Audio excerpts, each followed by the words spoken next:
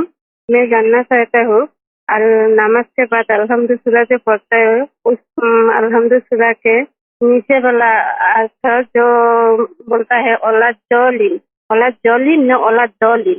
ہم لوگ پہلے پڑھتے تھے اولاد جولین، اور جناب لوگ بولتے ہیں کہ جولین. جی آپ سورہ حمد کے بارے میں پوچھ رہی تھی کہ اس کا آخری ٹکڑا جو ہے والضالین ہے، والضالین ہے. دیکھیے قرآن مجید میں جو لکھا ہوا وہ ضاد ہے. اب ضاد کے الگ الگ پروننسیشن ہیں، اس کے مخارج ہیں.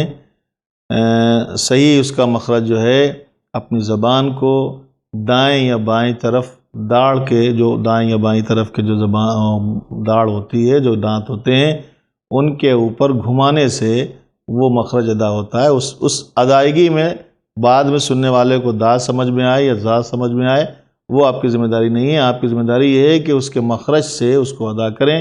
اس کا مخرج ہے زبان کا دائیں یا بائیں طرف گولائی میں گھمانے کے بعد ادا کرنا. جی اگلا سوال.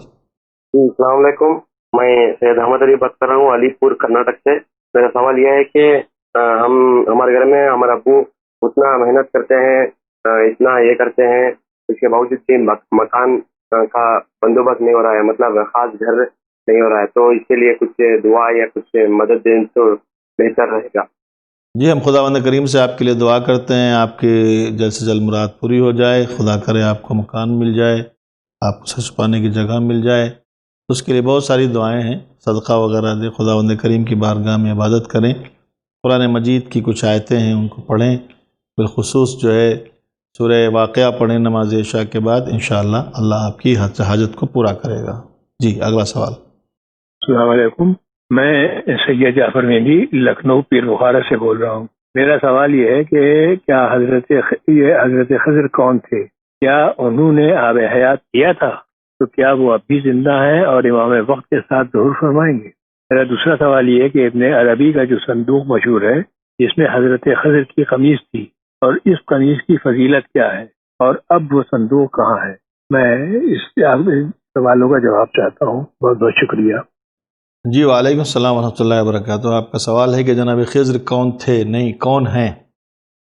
جناب خضر علیہ السلام خداوند کریم کی طرف سے وہ برگزیدہ ہستی اور اللہ کی طرف سے سلسلہ ہدایت کی ایک بہت مشہور اور معروف اور معتبر کڑی ہیں کہ جو جناب موسیٰ علیہ السلام کے زمانے میں باقاعدہ ظاہر تھے اور حضرت موسیٰ علیہ السلام کو ان کے پاس سیکھنے کے لیے پروردگار عالم نے جو ایک علم تھا، علم مخصوص جسے علم غیب کہتے ہیں، بھیجا تھا، اور وہاں گئے بھی تھے۔ وہ پورا واقعہ قرآن مجید میں موجود ہے۔ اور دوسرا سوال اسی میں آپ نے پوچھا کہ کیا انہوں نے آب حیات تلاش کیا تھا؟ جی، جناب خضر نے بھی تلاش کیا تھا، جناب ذوالقرنین پیغمبر نے بھی تلاش کیا تھا، حضرت موسیٰ بھی تلاش کر رہے تھے۔ دو دریاؤں کے درمیان وہ چشمہ تھا کہ جو اس کو آب حیات کہتے ہیں، اور وہ ابھی بھی کہیں ہوگا، بہرحال وہ خدا جانے یا امام جانتے ہیں۔ جناب خضر نے اس سے پیا تھا، اور یقیناً اس کی وجہ سے وہ آج بھی باحیات ہیں، اور وہ مختلف موقعوں پر جو ہے جناب امام حسن علیہ السلام، امام حسین علیہ السلام، مولا متقیان حضرت امیر المومنین علی بن ابی طالب علیہ السلام یا پیغمبر اسلام کی خدمت میں تشریف لایا کرتے تھے۔ اور یہ بھی صحیح ہے کہ وہ جناب امام علیہ السلام کے ساتھ تشریف لائیں گے اور آپ کے لشکر میں شامل ہوں گے، آپ کے ساتھ نماز بھی پڑھیں گے، یہ بالکل طے ہے، وہ ہیں، آج بھی موجود ہیں، اور وہ کسی نہ کسی شکل میں کبھی نہ کبھی کسی بشر کو بھی مل سکتے ہیں۔ دوسرا سوال اس میں آپ کے فرمایا کہ آپ کا ایک صندوق اور آپ کی قمیض کا تذکرہ ہے۔ اصل میں وہ آپ قمیض جو ہے، جو اس کا جو ذکر ہے، اس کو میں آپ کو حوالہ بھی دے دوں۔ وہ شاہ عبدالحق دہلوی نے اپنی کتاب میں اس کو جو ہے ذکر بھی کیا ہے کہ وہ ان کی قمیض نہیں، اصل میں وہ خرق خلافت کا ایک تذکرہ ہے کہ ایک خرق خلافت تھا، ایک خلافت کی قمیض، کہ جو پیغمبر اسلام کو اس وقت جو ہے معراج کے بعد واپسی میں خلاق عالم نے عطا کیا، وہ صندوق جس میں جناب خضر کا بھی تذکرہ ہے کہ آپ بھی وہاں موجود تھے، اور آپ نے جو ہے اس کو لیا پیغمبر نے، اور لانے کے بعد اس قمیض کو اپنے اصحاب کو دینا چاہا، اور جس نے بھی خواہش ظاہر کی اس سے پیغمبر نے ایک سوال کیا کہ آپ اس کو کیا کریں گے، تو کسی نے کچھ، بہرحال وہ تفصیل کا وقت نہیں ہے، بتایا، اور سب پیغمبر نے کہا اجلس مکانک، اپنی جگہ بیٹھ جاؤ، تمہارے لیے یہ نہیں ہے، تمہارے لیے یہ نہیں ہے، تمہارے لیے یہ نہیں ہے۔ پھر آخر میں پیغمبر اسلام نے علی سے پوچھا کہ آپ اس کو لیں گے تو آپ کیا کریں گے؟ تو مولا نے فرمایا، میں آپ کو بتا دوں کہ کسی نے کہا کہ میں عدالت کروں گا، کسی نے کہا کہ میں سچ بولوں گا، کسی نے کہا کہ میں لوگوں کا حق ادا کروں گا، تو پیغمبر نے کہا تمہارے لیے نہیں ہے۔ لیکن جب مولا سے پوچھا کہ آپ کیا کریں گے اس قمیض کو لے کر، تو مولا نے فرمایا کہ میں لوگوں کے مخلوق خدا کے عیوب چھپانے کا کام کروں گا۔ اس سوال کو پیغمبر نے پسند کیا، خدا نے پسند کیا، وہ خلق خلافت پیغمبر نے علی کے حوالے کیا، اور اس کا ذکر مولا متقیان السلام نے خطبہ شقشقیہ میں نہج البلاغہ میں کیا، اور نام لے کے فرمایا لقد تقمصها فلاں شخص نے قمیص خلافت کو کھینچ تان کر پہن لیا، اور وہ خرق خلافت وراثت میں امام حسن مجتبیٰ اور اس کے بعد چلتے ہوئے امام وقت کے پاس ہے، اور وہ تبرکات انبیاء جو تابوت سکینہ کے نام سے ہیں، جس میں جناب موسیٰ کا عصا ہے، جناب سلیمان کی انگوٹھی اور جناب سلیمان کی قالین ہے، اور بہت ساری چیزیں، وہ سارے، اور جو صحیفہ فاطمہ زہرا سلام اللہ علیہا ہے، وہ سب امام زمانہ عجل اللہ فرجہ شریف کے پاس ہے، وہی اس کے مالک ہے۔ جی، نیکسٹ سوال کہاں سے؟ السلام علیکم، ہم ممتاز بیگم بول رہے جوگیشوری سے۔ ہمارا سوال یہ ہے کہ ہم بڑے تھے، ہمارے ماں باپ نہیں تھے، ہم بڑے تھے گھر کے، تو ہماری بہن بھائیوں کو شادی کر کے دیے، تو وہ اچھے سے ہے، اور ہماری بہن بھی ابھی شادی کر کے دی لاک ڈاؤن میں اچھے سے۔ تو ابھی وہ بھائی بہن ہم کو آ کے اپنی بیویوں کے سامنے بدتمیزی پنا کرتے، گالی دیتے، ہمارے گھر پہ اس دن آ کے لڑے، ہمارا پورا محلہ کیے۔ تو یہ بھائی بہن ہم نے ان کو پالے پوسے بڑا کیا، آج بھائی بہن ہم کو آ کے بدتمیزی کرے، تو اس کا مطلب کیا؟ یہ بھائی بہن روز اشر میں کیا کہلائیں گے؟ ہم سے جو بدتمیزی کیے تو کیا کہلائیں گے؟ گنہگار کہلائیں گے، اچھے کہلائیں گے؟ آپ ذرا اس کا سوال کا جواب دیے ہم کو۔ جی، وعلیکم السلام بہن، آپ نے جو سوال کیا ہے کہ آپ کے بھائی بہن، آپ نے ان کو پالا بڑا کیا، شادیاں کیں اور ان کے ساتھ احسان کیا، مگر وہ احسان فراموشی کرتے ہیں، آپ کو برا بھلا کہتے ہیں۔ اگر وہ ایسا کرتے ہیں تو یہ مناسب نہیں ہے، غیر مناسب ہے، شریعت اس کی اجازت نہیں دیتی ہے، بلکہ شریعت تو کسی کو بھی برا بھلا کہنے کی اجازت نہیں دیتی۔ اسلام کا دامن اتنا وسیع ہے کہ پیاسا دشمن بھی وہ اپنا تو پلا دیں پانی، تاکہ ہر دل میں میری یاد کا گھر ہو جائے۔ اس طرح کا جو ہے پیغام شریعت دیتی ہے، چاہے کہ بھائی بہن ہو، سگا خون ہو، ان کو آپ نے پالا ہے، اگر وہ ایسا کرتے ہیں تو گنہگار ہیں، انہیں خدا بند کریم تبھی معاف کرے گا جب آپ معاف کریں گے۔ ان کو چاہیے کہ وہ پہلے آپ سے معافی مانگیں، تب پروردگار عالم اس کو معاف کرے گا۔ جی اگلا سوال۔ جی میں کہنا چاہتا ہوں السلام علیکم، میرا نام رضوان حسین ہے، میں کلکتہ سے کہہ رہا ہوں۔ میں جناب مولانا صاحب سے یہ سوال کرنا چاہتا ہوں، نہانے کے بعد جب آدمی نماز سے کھڑے ہوتے ہیں تو کیا جو اندر کی گنجی ہوتی ہے، سینڈو گنجی، تو وہ کیا پہن کے آدمی نماز پڑھ سکتا ہے خالص بدن پہ؟ بنا کرتا یا بنا شرٹ میں کیا نماز جائز ہے، پڑھنی چاہیے؟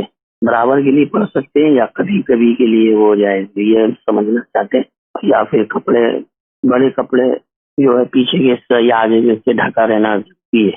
اس مسئلے کو میں جاننا چاہتا ہوں۔ دوسری سوال ہمارا یہ ہے کہ صبح سے لے کے عشاء تک کی نماز اگر قضا ہوتی ہے تو کہاں سے نماز شروع کرنی چاہیے، ظہر سے یا فجر سے؟ بس السلام علیکم۔ جی وعلیکم السلام۔ آپ کے دو سوال ہیں۔ پہلا سوال یہ ہے کہ وہ گنجی پہن کے نماز پڑھنا، تو جب وہ پہلے ہی سے گنجی ہے تو پھر آپ کہاں پہنے ہوئے ہیں؟ وہ گنجی جب آپ کہہ رہے ہیں اس کو، دیکھیے قرآن مجید میں نماز کے لیے جو حکم ہے خذوا زینتکم عند کل مسجد، جب آپ اللہ کے سامنے کھڑے ہوں تو زینت کر کے کھڑے ہوں۔ آپ کے پاس جو اچھا بہتر لباس ہو، مناسب لباس ہو، وہ پہن کے بارگاہ الہی میں نماز پڑھیں، چونکہ آپ بارگاہ الہی میں کھڑے ہیں۔ شاید آپ کو نہیں پتہ ہے، آپ اس بات کو اگر احساس کریں، آپ کسی محفل میں جاتے ہیں، کسی کے یہاں جاتے ہیں، کوئی ایسے پروگرام میں جاتے ہیں کہ جہاں لوگ آتے ہیں، تو آپ اچھے سے اچھا لباس پہن کے جاتے ہیں کہ نہیں جاتے ہیں؟ تو آپ بتائیں، چھوٹے سے ایک حاکم کے پاس اگر آپ گئے تو آپ اچھا لباس پہن کے جاتے ہیں، جو کائنات کا حاکم ہے اس کے سامنے آپ کیوں یوں ہی کھڑے ہو جائیں گے؟ اگر مجبوری نہیں ہے، اگر کوئی پرابلم نہیں ہے، اگر کسی کے پاس نہیں ہے، گنجی کے علاوہ کچھ نہیں ہے، تو پھر گنجی پڑھ سکتا ہے، ورنہ گنجی اور یہ ہاف پینٹ میں اس طرح سے نماز پڑھنا، جو چھوٹے کپڑے ہوتے ہیں وہ نماز پڑھنا مکروہ ہے، کراہیت ہے۔ اس سے بہتر یہ ہے کہ آپ بہتر سے بہتر اچھے سے اچھا لباس پہن کر فل اپنے بدن کو ڈھانک کر نماز پڑھیں، وہی زیادہ مناسب ہے، جو ایک متدین شخص کا ایک لباس ہوتا ہے۔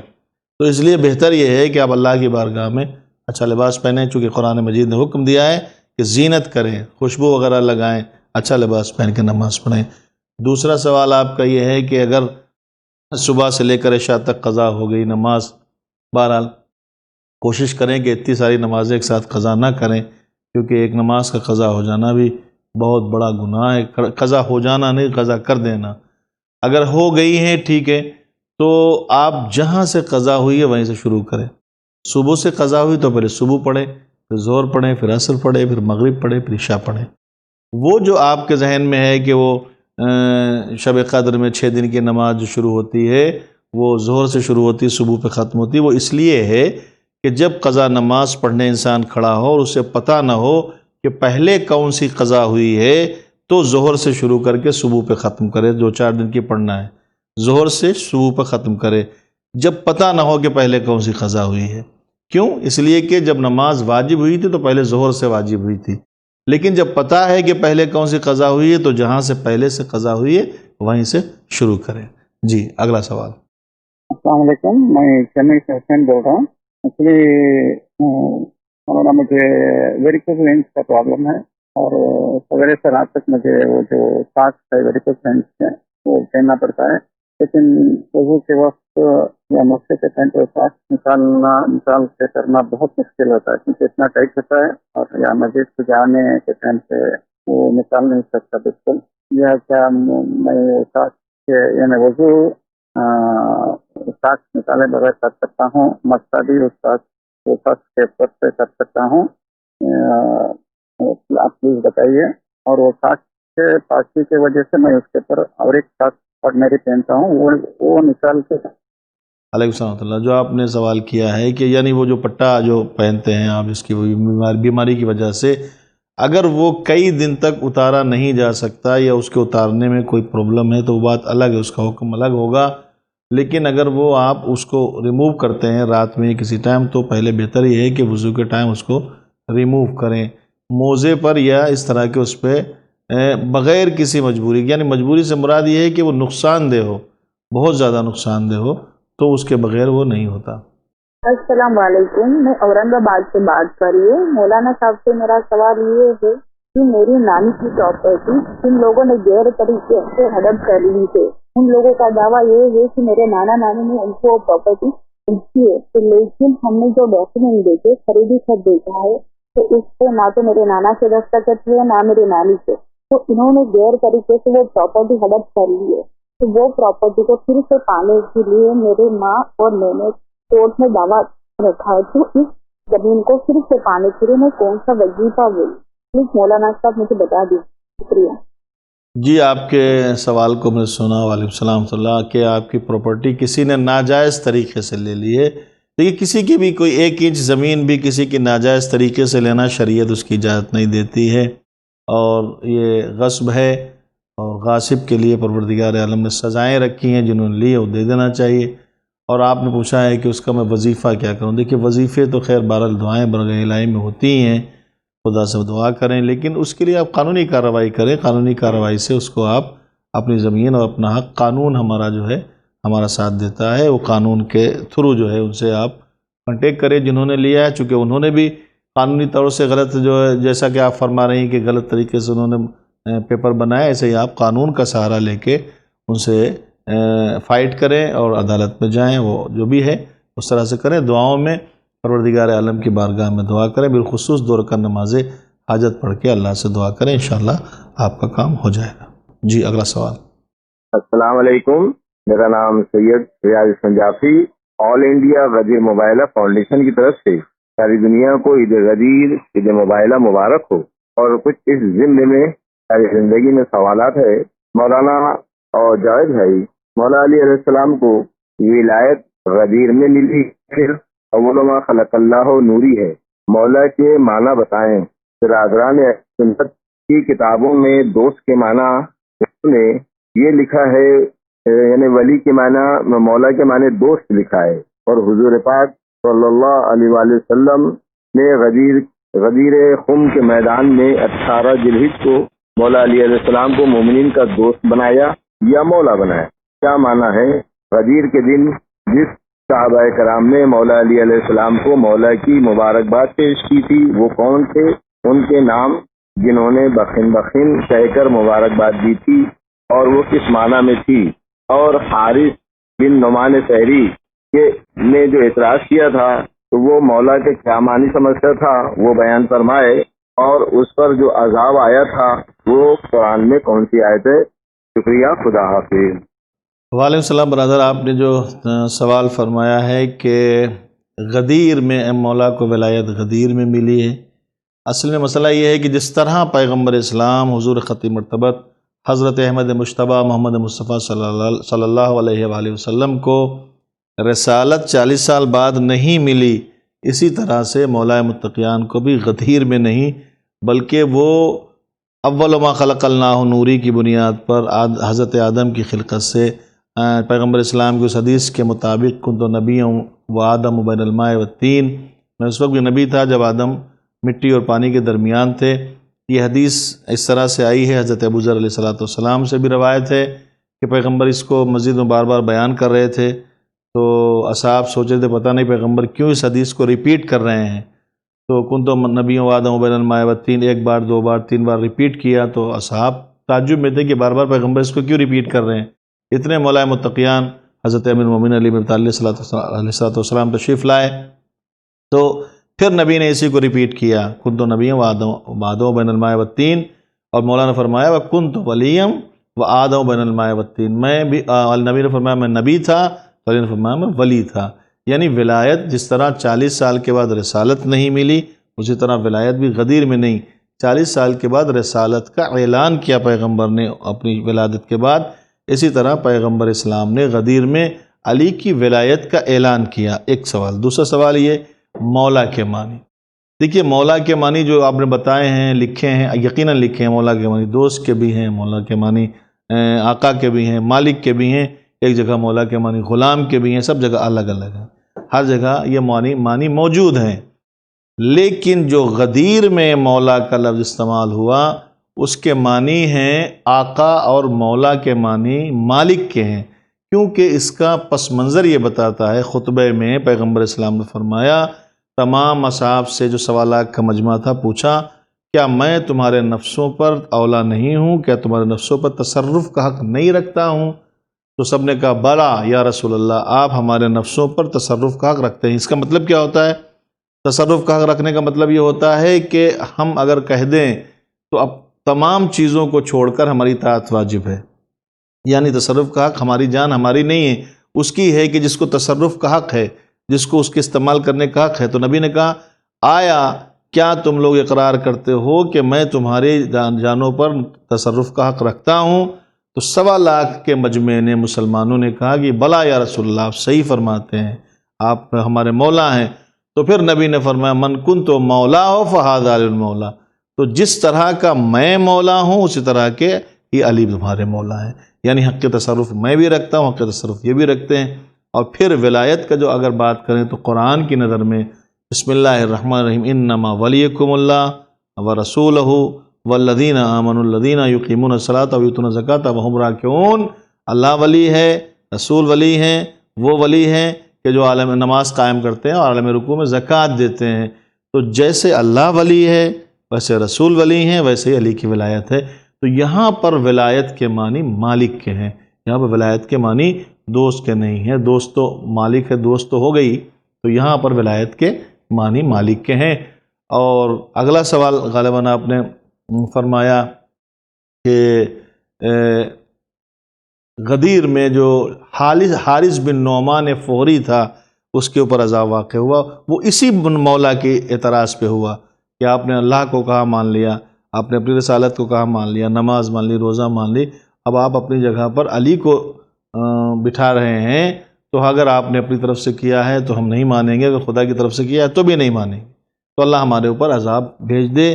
تو اس کے سر کے اوپر ایک پتھر گرا جو اس کو ہلاک کر گیا، حارث بن نعمان فوری، جس کا تذکرہ قرآن مجید کے 30ویں پارے میں، وہ سورہ ہے سائلہ سائل بعذاب الواقع، یہ سورہ شروع ہوتا ہے، یہیں سے اس کا سوال ہے۔ چونکہ پیغمبر اسلام سے پروردگار نے وعدہ کیا تھا کہ میرے حبیب جب تک ان کے درمیان میں رہو گے میں عذاب نہیں بھیجوں گا، لیکن وہاں پاس میں تھا مگر عذاب پروردگار نے بھیجا۔